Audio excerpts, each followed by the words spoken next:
Well, hello everybody. Hope you've had a good week, and thank you for taking a few minutes of your Saturday with me to continue our walk through the book of Psalms. And we will be looking at a section of the 132nd Psalm today, starting in the 11th verse. And again, this psalm is a psalm that was sung again, just expressing their reminding the Israelites of David's love for the Lord and their desire for the presence of God. And the section we're going to look at today actually goes through verse 18, starts in verse 11. And so a little longer section we've been dealing with.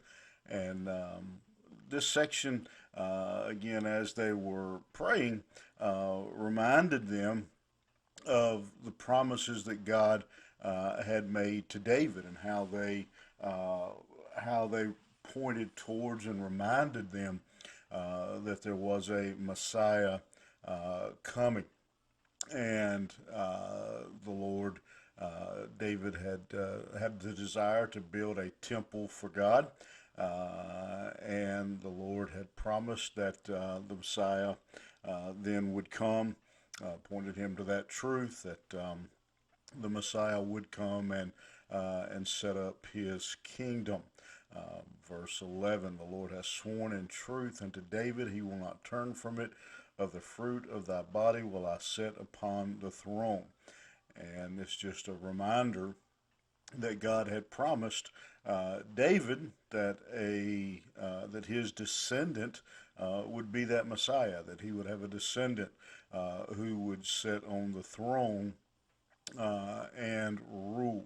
And so the Israelites took that, and that was a very important promise to them that they looked for, that they placed confidence in, that no matter their circumstance, no matter what situation they found themselves in, that they had that promise of a coming king.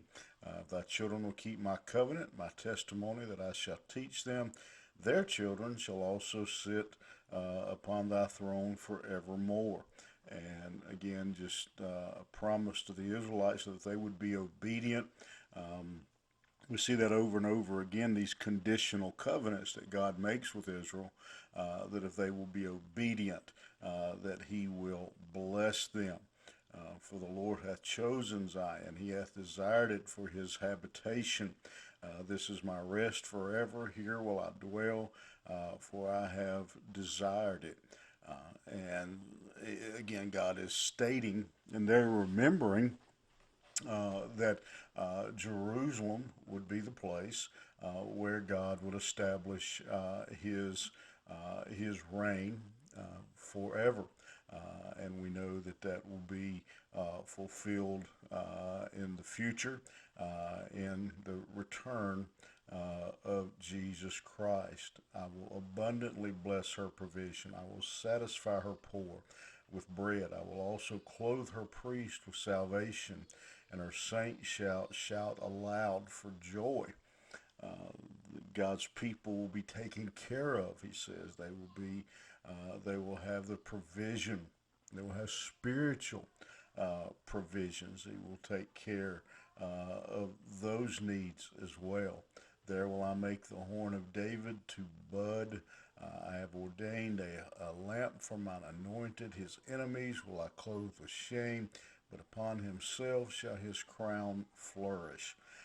And so all these verses are just really a song for the Israelites to sing and remind them of the promise of God, that God was going to send a Messiah, that God was going to take care of His people, and that He would ultimately reign, especially for the Jews of this time when this was going on.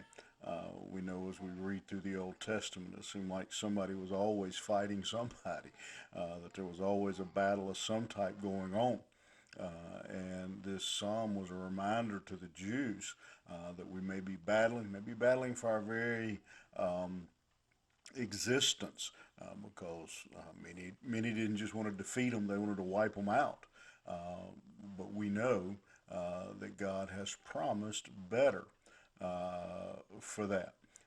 We know even to this day there is constantly upheaval and war and battle surrounding Israel. But what we should remember, and certainly what the politicians of our nation should remember, is the promises that God made to Israel through David, made to Jerusalem through David. And the fact that this psalm in verse 11 again reminds us that God's not going to abandon those promises. He's going to fulfill those promises. And so we have that as believers to look forward to, that return of Jesus Christ, of that day of His reign. Christians have a different perspective, obviously, than the Jews, but our hope is still in the same one. Our hope is in Jesus Christ. And just as the Israelites were singing as they marched and remembering that no matter who came against them or what came against them, they had the promises of God. They had the assurance of God that they could rely on. We have that same confidence. We can have that same assurance as we march through this life, that we have the assurance and the confidence of a Messiah that will come, that will reign, that will come to call His people home. Uh, and so today, no matter what comes your way, no matter what happens, good or bad, you have that hope. And my challenge this morning to you, as well as myself, is that we live like we have that hope, that we live with that hope.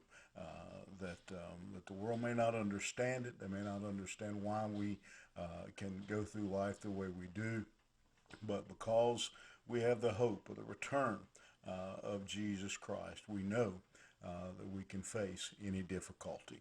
Have a great day today, and we will see you back here first thing next week.